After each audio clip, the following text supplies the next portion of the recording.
Welcome to Twisted Truths, where betrayal meets brutal payback, and where the most unexpected twists expose what people are really capable of. This story isn't just shocking, it's personal. My name is Israel, and the worst moment of my life began with one sentence spoken in a classroom. I was only 10 years old. A skinny boy with hopeful eyes and a love for stars. I loved school. I loved my sister.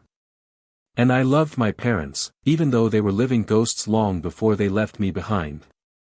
I didn't know we were undocumented until I accidentally destroyed everything.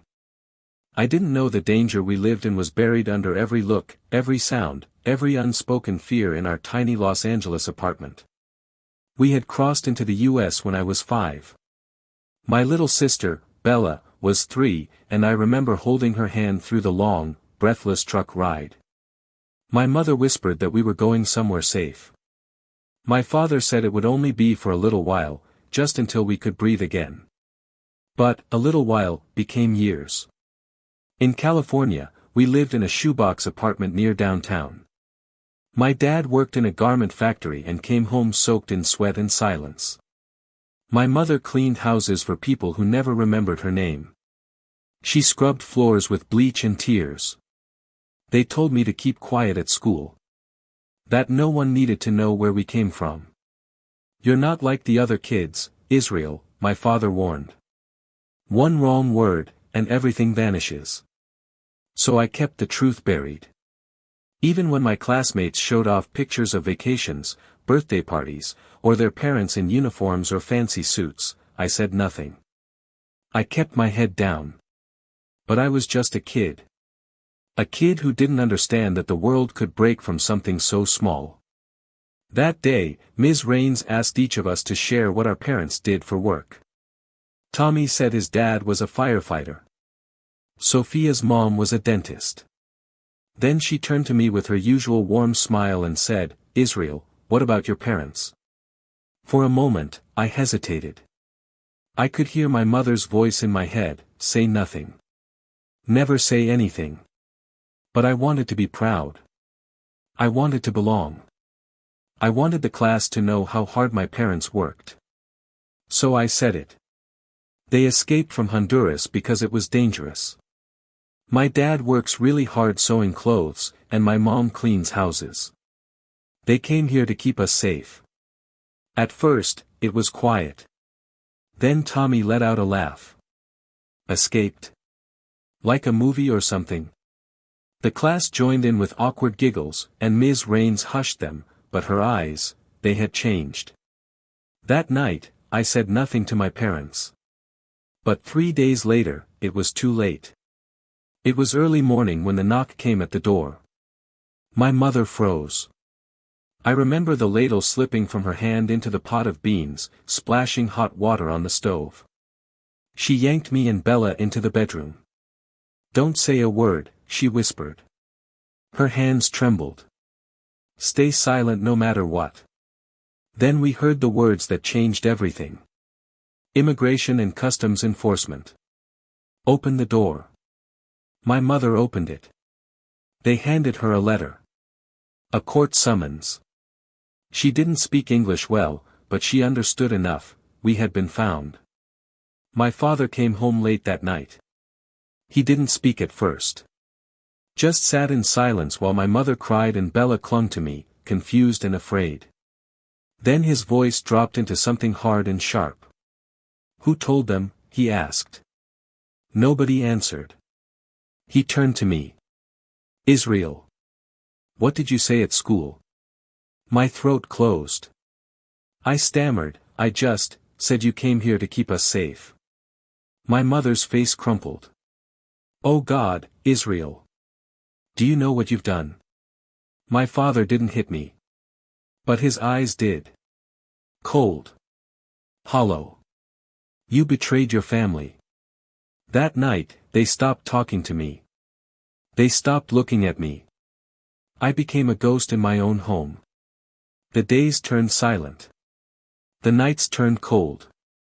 I heard them whispering behind closed doors about deportation, lawyers, leaving everything behind.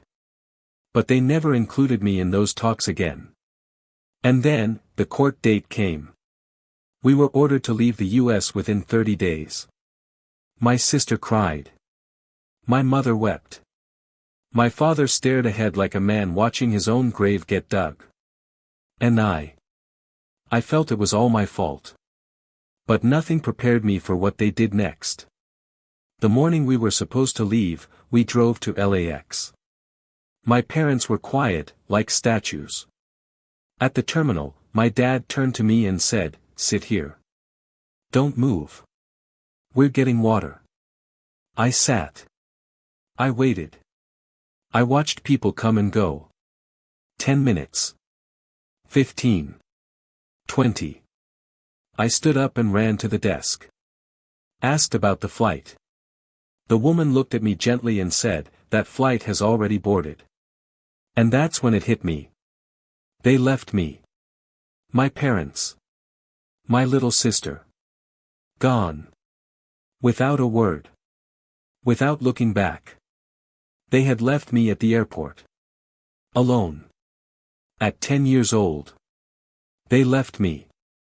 That sentence played in my head like a broken record as I sat on the cold plastic chair at the Los Angeles airport. My parents were gone. My sister, Bella, my baby sister, was gone.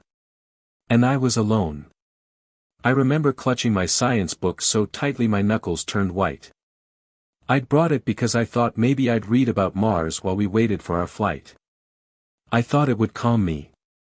But instead, I sat there staring at a page about uninhabitable planets, my mind echoing with one thought. I must have deserved this. A woman at the information counter noticed me. She crouched down gently and asked where my family was. I don't know, I whispered. They were supposed to get water. She called security. Then Child Protective Services.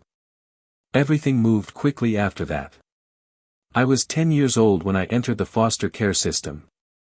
My first placement was a group home in East LA, a dull gray building that smelled like bleach and sadness. The other kids looked at me like I was made of glass. Maybe they saw the same thing I saw in the mirror, someone who had been shattered. I didn't talk for days. I didn't eat much. I just sat with my science book pressed to my chest like a lifeline. I kept waiting to wake up. Waiting for my mother to come through the door, breathless, saying there had been a mistake. Waiting for my father to hold me and say it was a test and I'd passed. But no one came. Every night, I stared at the ceiling, wondering if Bella was okay. Was she crying? Was she asking where I was? Or, God forbid, had they told her to forget me? I began to fade. Not physically. But emotionally. I stopped reacting. When the other kids teased me for being that immigrant kid, I didn't respond.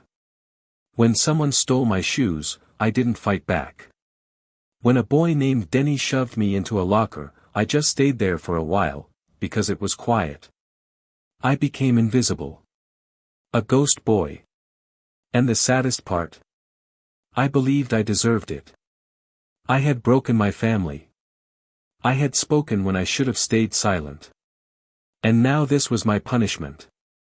No matter how many times adults told me, it wasn't your fault, I didn't believe them. Because I knew what I saw in my father's eyes that day in the living room, betrayal. He saw me as the enemy. The one who ruined his dream of staying in America. The guilt was suffocating. At school, I went through the motions. But I didn't raise my hand anymore. I didn't chase stars. I didn't dream of Mars. I just existed. I was passed between foster homes like a package no one wanted to open. Some families were kind, others cold, but all of them had one thing in common: they didn't keep me long. He's too quiet. He doesn't open up. He's emotionally distant. By the time I turned 13, I had lived in 5 different homes. My science book. Still with me. Dog-eared and falling apart, but it was the only constant in my life. Then came the Garcias. They were different. Miguel and Elena Garcia were in their late 40s, Mexican-American, kind, warm, but not too soft. They didn't try to force smiles out of me. They didn't ask a million questions. Instead, Miguel handed me a wrench and said, "Come help me fix the lawnmower." That was it. No fake kindness. Just presence. Elena cooked tamales and saved me the last one, every time. Their daughter, Mari, was 5, and she reminded me of Bella so much that it hurt.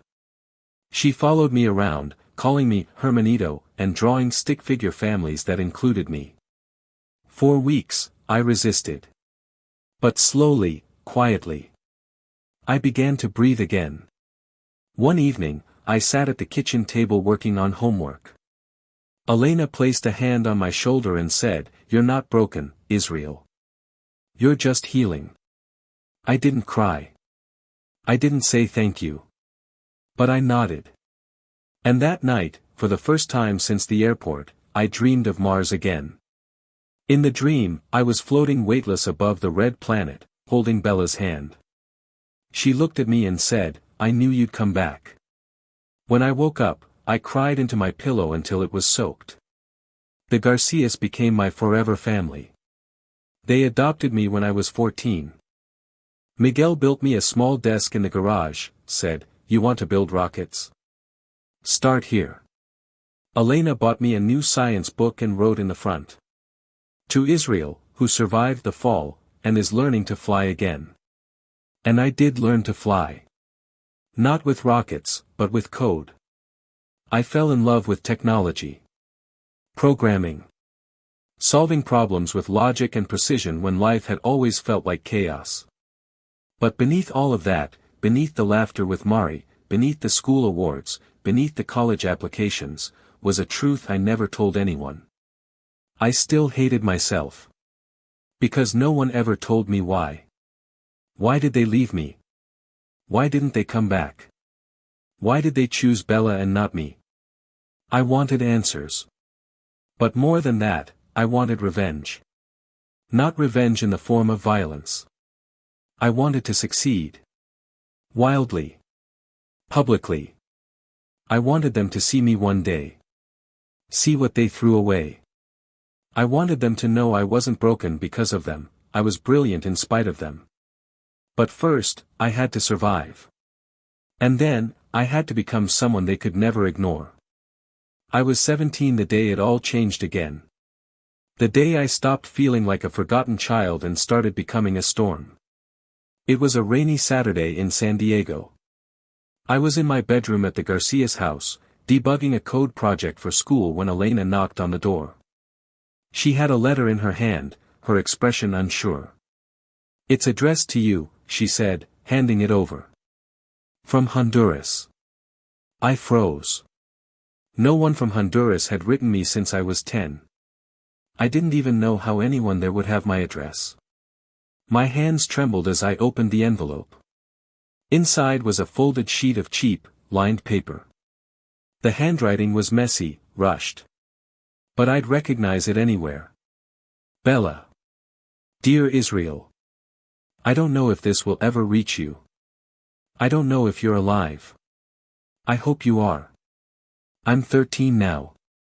I live in a village with Mama and Papa. It's not good here. They fight a lot. Papa is sick. Mama cries.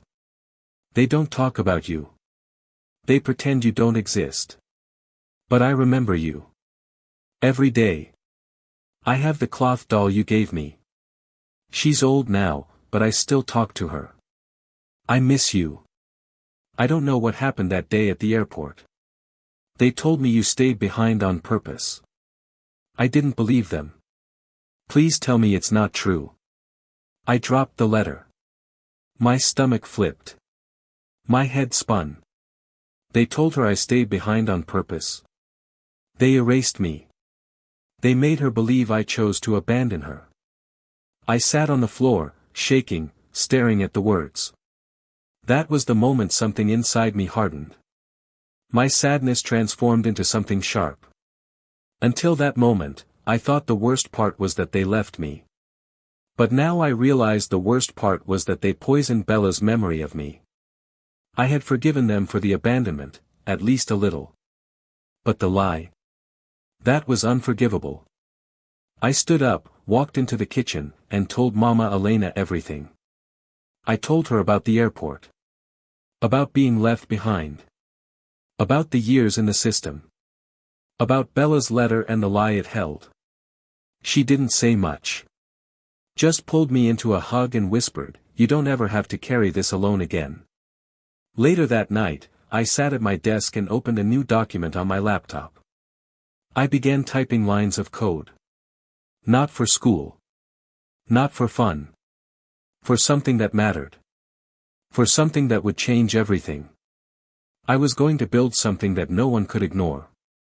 I didn't want to find Bella just to hug her, I wanted to become so powerful, so visible, that hiding from me would be impossible. I needed the world to know what I'd survived.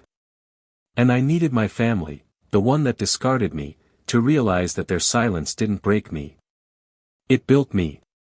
For the next 2 years, I poured every ounce of pain, genius, and focus into a tech platform called Bright Path, an educational and wellness tool for kids in foster care. Not just math and science lessons, but mental health resources, safe communication channels, crisis alerts, and real mentorship. I coded during the day. I designed at night. I pitched it to nonprofits. I revised it. I reimagined it. I partnered with 2 brilliant classmates, Noor, a Pakistani girl with design brilliance, and Mason, a half-black coder who'd also been through the system. We called ourselves the Forgotten Three. But we were about to become unforgettable. At 19, we launched the first prototype. And it failed. No traction. Bugs everywhere. I wanted to quit, but Bella's letter was taped to the wall beside my desk. Every time I wanted to give up, I read the last line. Please tell me it's not true. So I kept going. By the time I was 21, Bright Path was fully operational, and it took off. Foster homes began downloading it. Schools started using it. Then, donations poured in. Then, investors. Then, the press. I didn't just become successful. I became known. And that was exactly what I needed. One afternoon, after a feature aired on national television, I got an email from an address I didn't recognize. Subject line, "I think I'm your sister." I sat frozen for nearly 5 minutes before I opened it. Israel? I saw you on TV. I know it's you. You're alive. They lied to me. I'm so sorry I ever believed them. I didn't know what to think. Can we talk? Bella. I stared at the screen until my eyes burned. Bella. My Bella. After 12 years, she remembered. She had found me. She was still out there. And suddenly, everything in my life, my work, my success, my survival, it all narrowed to one purpose. I had to get her back. Bella was alive. She remembered me. She knew the truth. I stared at her email, my hands shaking over the keyboard, my breath caught between grief and rage. 12 years had passed since I last held her hand at LAX. 12 years since I watched her walk away with the people who called themselves our parents. I had imagined hundreds of reunions. Some ended in tears. Some in joy. Others in brutal silence. But I never imagined this, Bella reaching out first. That same night, I responded. It's me. I've never stopped thinking about you. I'm sorry I didn't come for you sooner. Tell me where you are. I'll come to you. Whatever it takes. The reply came the next morning. I'm in Honduras. We live in La Esperanza. But it's not a life. I want to leave. I want to start over. I just didn't think I could. My chest tightened. She was asking for help, my help. She still saw me as her brother. And I would not fail her again. The memories of my own abandonment flooded back. The airport. The group homes. The years in silence. But this time, I wouldn't be the powerless kid sitting alone, waiting for someone to come save me. This time, I was the one with power. And I was going to use it. I didn't tell anyone at Bright Path or even Mama Elena at first. This wasn't about publicity. This wasn't about strategy. This was personal. I booked a flight to Honduras under my middle name. I didn't want our parents knowing I was coming, not yet. I also contacted a local legal aid group, offering them a hefty donation in exchange for one thing: help me extract my sister legally and safely. The attorney, Marcela Alvarez, was blunt. If she's a minor, it's easier. But at 21, it's more complicated. She's not safe, I said. Her home is toxic. I can sponsor her into the US. I'm a citizen. I run a tech company that helps displaced children. I've already done the impossible once. I'll do it again. Marcela leaned back. You've got money. That's a start. But in Honduras? You'll need more than that. You'll need influence.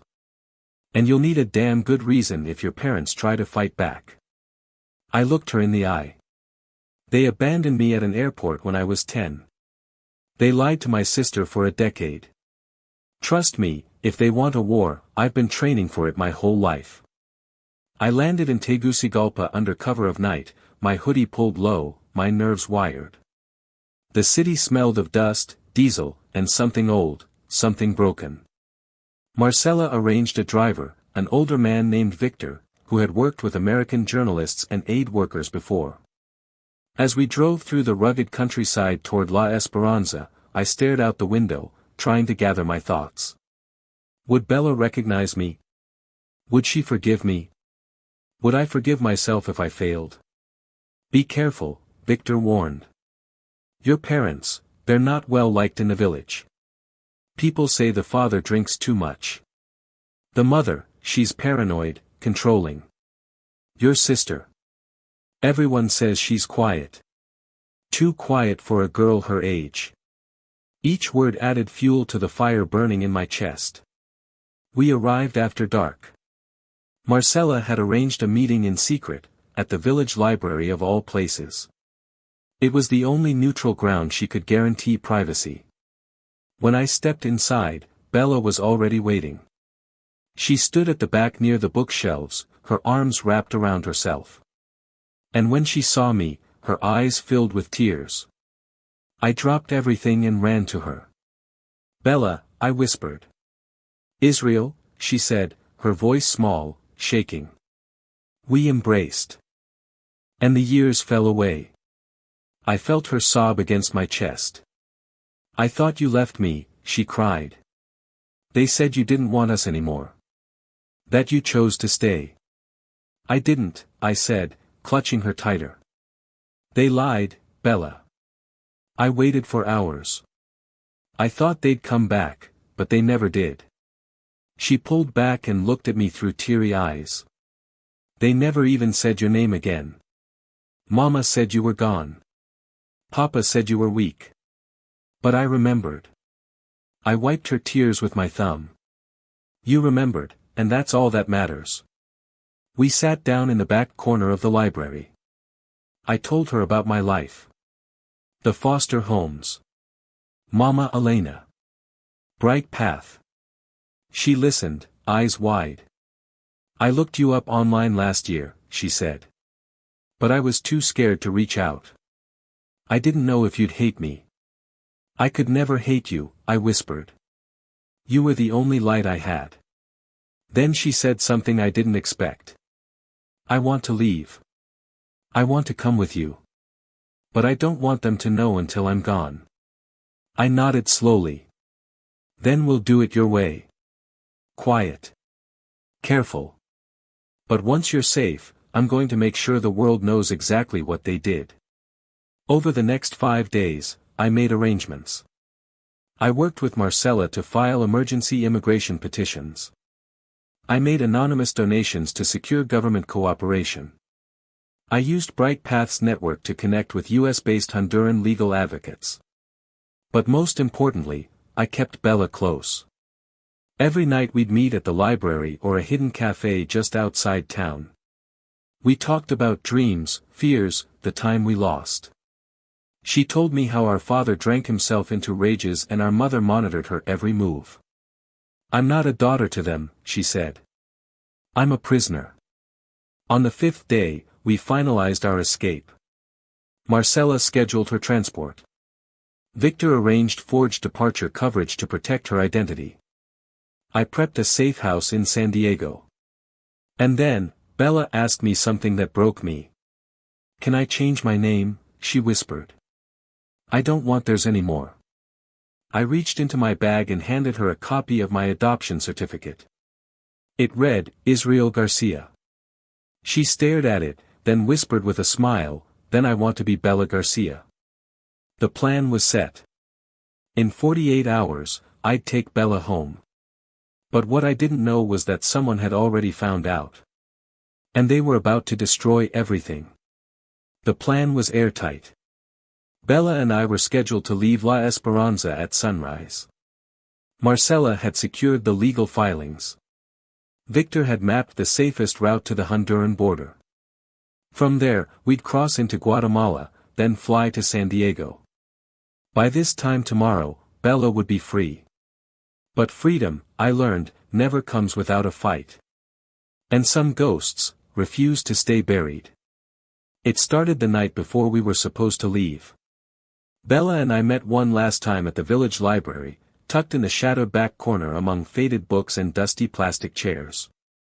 She wore a hoodie that swallowed her small frame, and her hands trembled as she held a backpack with her only possessions, a photo of us as children, a worn-out notebook, and a necklace Mama had given her when she turned 7. "I'm scared," she whispered. I touched her hand gently. "I am too. But you're not doing this alone. You've never been alone, Bella. I've been with you, even when I couldn't be." She nodded, eyes watery. "Promise me you won't let them find me again." "I promise." We left the library quietly and returned to our safe spots for the night. I stayed at a guest house on the edge of town. Bella was at Marcella's. At 4:30 a.m., Victor's truck pulled up. Marcella was already there, ushering Bella into the back seat. We hit the road under cover of dawn, the dirt path leading out of the village still glistening with dew. Bella gripped my hand in the back seat. She didn't look back once. I thought we'd made it. I thought the nightmare was behind us. But 20 minutes from the Guatemalan border, everything went to hell.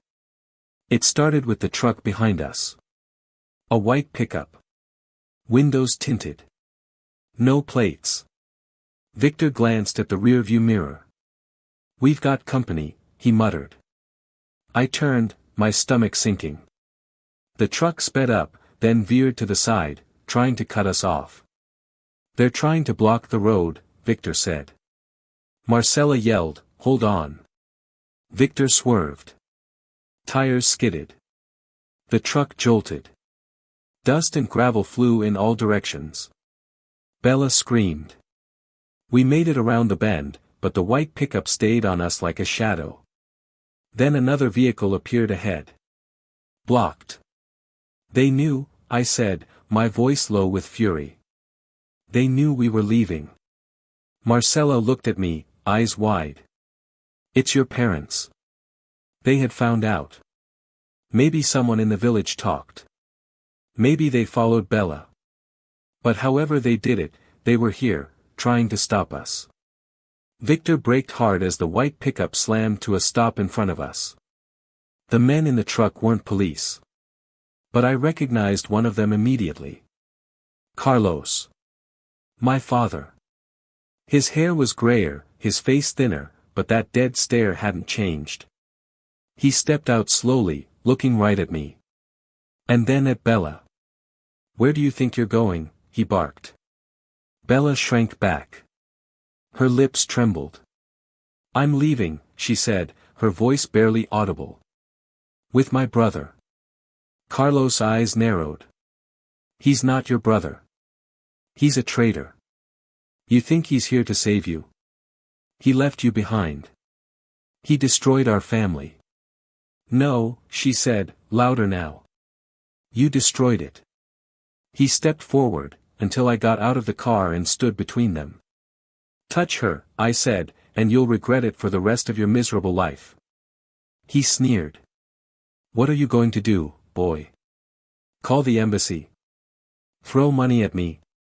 No, I said. I already did that. And the embassy is expecting us. I reached into my jacket and pulled out the copy of the legal documentation Marcella had filed. Bella's 21. A legal adult. We filed immigration protection petitions. She's leaving. And you can't stop her. Carlos lunged. But Victor stepped between us, shotgun in hand. You make one move, viejo, and you'll need more than regrets. Carlos stopped. For the first time, he looked scared. But he wasn't finished. Fine, he growled. Take her. But remember this, she's still one of us. And when she realizes what you really are, she'll hate you too. Bella stepped forward. Her voice shook, but her words didn't. You don't own me anymore, Papa. And I don't belong to you. Not after what you did to Israel. Not after what you did to me. She turned away from him. She didn't look back. We reached the border 2 hours later. Marcella handled the rest. That evening, Bella and I boarded a small plane out of Guatemala City. She sat beside me in silence for most of the flight. Then, somewhere over the Gulf of Mexico, she reached for my hand. You came back for me, she said. I always would. She closed her eyes and finally, slept. When we landed in San Diego, it was raining. Mama Elena was waiting. She wrapped Bella in a hug so fierce I thought she might never let go. She turned to me, her eyes filled with tears. You kept your promise. I nodded. But it's not over yet. Because this story wasn't just about saving Bella. It was about exposing the truth. And I was about to do it in front of the entire world. You ever see your own face in a headline, and feel like you're watching someone else's life? Because that's what it felt like when my phone lit up with this. From abandoned boy to CEO, Israel Garcia's billion-dollar journey from deportation to redemption. The photo underneath showed me standing on a TEDx stage, holding Bella's hand, tears in her eyes, my voice trembling as I said. They left me at the airport when I was 10 years old. And now I'm standing here, not just to tell my story, but to reclaim my sister's future. I didn't plan to go public. But the rage, the justice, the truth needed air. 3 weeks after bringing Bella home, I was invited to speak at a foster care conference in D.C. Originally, it was meant to be about Bright Path. But standing backstage, listening to stories of kids who had been tossed aside like garbage, something inside me broke loose. I told them everything. About being left at LAX. About the system. About Bella's letter. About the reunion. About the truck that tried to stop us at the border. And about the lie that nearly erased me from my sister's life. What I didn't expect, was what came next. A local journalist published a feature story. Then a national podcast picked it up. Then a viral video edit of my speech took off on TikTok. Millions saw it. And suddenly, people wanted names. Who were the parents? Where are they now? Did they face charges? Is Bella okay? I refused to name them at first. But Bella, she sat me down and said, you have to. You sure? I asked.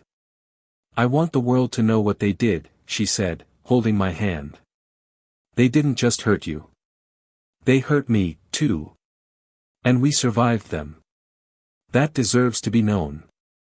So I published a follow-up video. I didn't need to shame them with words. I told the truth. The facts. My name was Israel Martinez. I was left at LAX when I was 10 years old. My sister, Bella, was taken back to Honduras. Lied to. Controlled. We found each other 12 years later, and I brought her home. Our parents told her I abandoned her. But they're the ones who walked away. Today, I'm Israel Garcia. CEO. Citizen. Survivor. And I will use every platform I have to make sure no child ever feels like they're disposable again. The backlash against our parents was swift. Spanish-language media picked it up. Honduran channels started calling it La Historia del Niño del Aeropuerto. Our parents, Carlos and Sofia, were approached by journalists in La Esperanza. They denied everything at first. Called it all fiction. But then, the footage leaked. Victor had secretly recorded the confrontation at the border. Carlos lunging. Shouting. Bella's voice saying, "You don't own me anymore." That video went viral in 48 hours. Suddenly, everyone saw the truth. The headlines turned brutal. Father who abandoned son tries to block daughter's escape. The airport boy returns, and destroys his family's lies. Carlos and Sofia Martinez, parents or perpetrators. I didn't comment. I didn't need to. The world was doing the speaking for me now. Meanwhile, Bella began to rebuild. She started therapy. Enrolled in GED classes. Mama Elena taught her how to cook again, slowly. Gently. Like healing wounds with love. Sometimes I'd catch her standing in the backyard, looking up at the stars. "What are you thinking about?" I asked her one night. She smiled softly. "Mars." I laughed. "You still remember those stories?" "Every word," she said. "I used to whisper them to myself when I was scared. They kept me going." She reached into her pocket and pulled out something small, a tiny, worn-out piece of paper. It was a page torn from my science book. The one she kept after I was gone. It had one sentence written in messy 10-year-old handwriting. "One day, we'll fly to Mars together." I broke down crying. Right there on the porch. Because the twist wasn't that we found each other. The twist was that through all the darkness, the lies, the betrayal, she had never stopped believing in me. But the final blow hadn't landed yet. Not until I received a letter in the mail. A formal subpoena. Carlos and Sofia Martinez were being investigated for child abandonment and fraud. Turns out they'd filed false reports years ago to obtain travel visas and aid money in Honduras, using my name. Claiming I was still with them. Collecting food rations. Even medical support for a disabled son.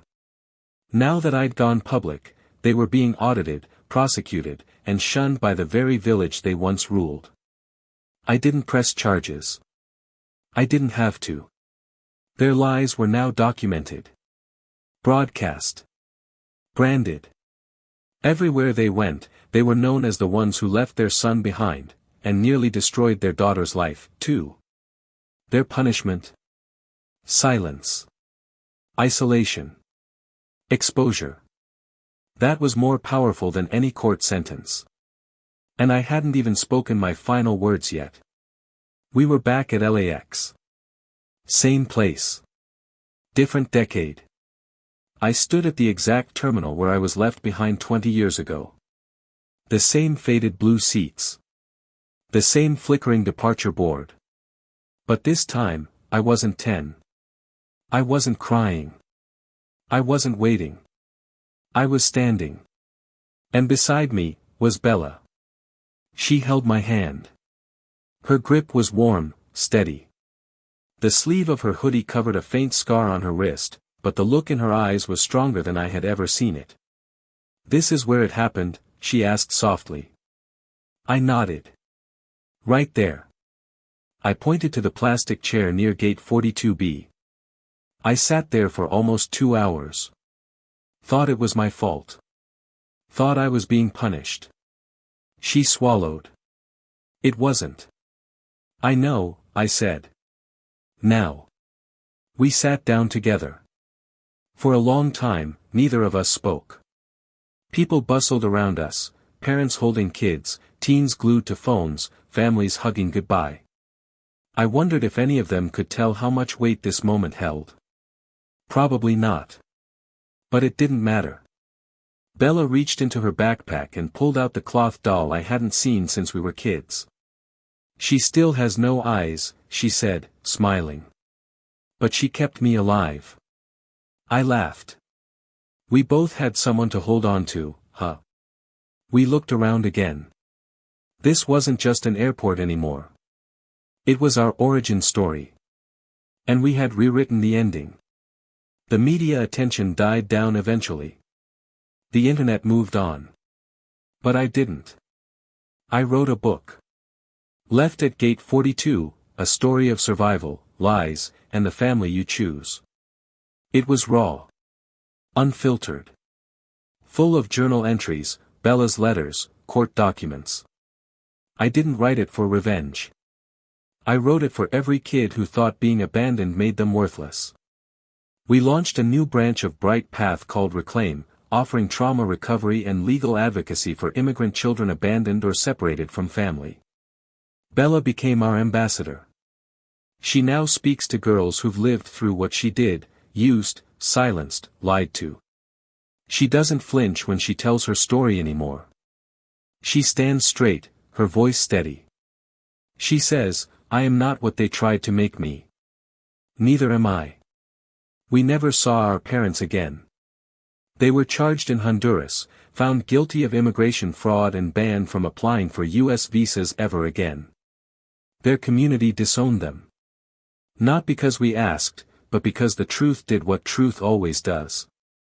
It lit everything on fire. I don't hate them anymore. I don't love them either. I've learned something deeper. I don't owe them anything. Not my silence. Not my forgiveness.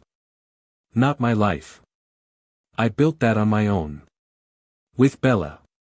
With Mama Elena. With the family I found, not the one that lost me.